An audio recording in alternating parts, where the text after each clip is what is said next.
ನೀವು ದೊಡ್ಡವ್ರು ಯಾವತ್ತಿದ್ರು ಇಷ್ಟೇ ಚಿಗುರೋ ಪ್ರೀತಿನ ಚಿವುಟಕ್ಕೆ ನೋಡ್ತೀರಾ. ಅವಳು ಪ್ರೀತಿ ಪಡ್ಕೊಂಬಕ್ ನಾನು ಹೇಳಿ ಪಾಟ್ ಬಿದ್ದೆ ನನಗೆ ಗೊತ್ತೈತೆ, ನಿನಗೆ ಗೊತ್ತಾ?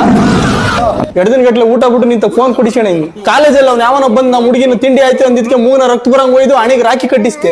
ಇದು ನಿನಗೆ ಗೊತ್ತಾ? ಅವಳ ಪಾದಗಳು ಎಲ್ಲಿ ಹೊರಗೆ ಹೋಗ್ತಾವ ನಡೆದು ಅಂತ ನಿನಗೆ ಚಪ್ಪಲಿ ಹಾಕಿ ಕಿಲ್ದಿದ್ರು ಬೈಕ್ ಬೇಕು ಇಲ್ಲ ಮನೆ ಬಿಟ್ಟು ಹೋಗ್ತಂತ ಎದುರಿಸಿ ಬೈಕ್ ತಗೊಂಡೆ. ಇದು ಗೊತ್ತಾ ನಿನಗೆ? ಅವಳೊಂದಿನ ಹುಡುಗಾಟಕ್ಕೆ ಇಷ್ಟ ಇಲ್ಲ ಅಂದಿದ್ಕೆ ಕಾಲೇಜಿಂದ ಬಾಳೆಗೆ ಬಿದ್ದಿದ್ದೆ. ಇದು ಗೊತ್ತಾ ನಿನಗೆ? ಇದು ಗೊತ್ತಾ?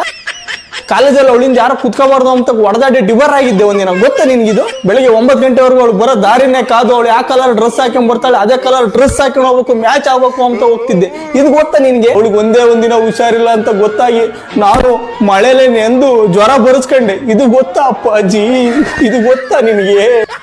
ಅವಳೆಂದು ನನ್ನ ಪ್ರೀತಿ ಒಪ್ಕೊಂಡ್ಲು ಅವತ್ತೇ ಅವಳು ನನ್ನ ಹೆಂಡ್ತಿ ಅಂತ ನಾನು ಡಿಸೈಡ್ ಆಗಿ ಬೆನ್ ಮೇಲೆ ಹಚ್ಚಿ ಹಾಕಿಸ್ಕೊಂಡೆ. ಇದು ಗೊತ್ತಾ ನಿನಗೆ? ಗೊತ್ತಾ? ಅವಳು 2 ದಿನ ನನ್ನ ಹತ್ರ ಮುಂಚ್ಕೊಂಡು ಮಾತಾಡ್ದಂಗೆ ಕಾಲೇಜಿಗೆ ಬರ್ಲಿಲ್ಲ. ಅವಳು ನೋಡ್ಲೇಬೇಕು ಅಂತ ಹೇಳಿ ಕಾಲೇಜ್ಗೆ ಹೋಗೋದ್ ಬಿಟ್ಟು ಸೊಪ್ಪು ಮಾರ್ಕೊಂಡು ಅಡ್ಡಾಡಿದೀನಿ ಅವ್ರು ಕೇರಿ ತುಂಬಾ.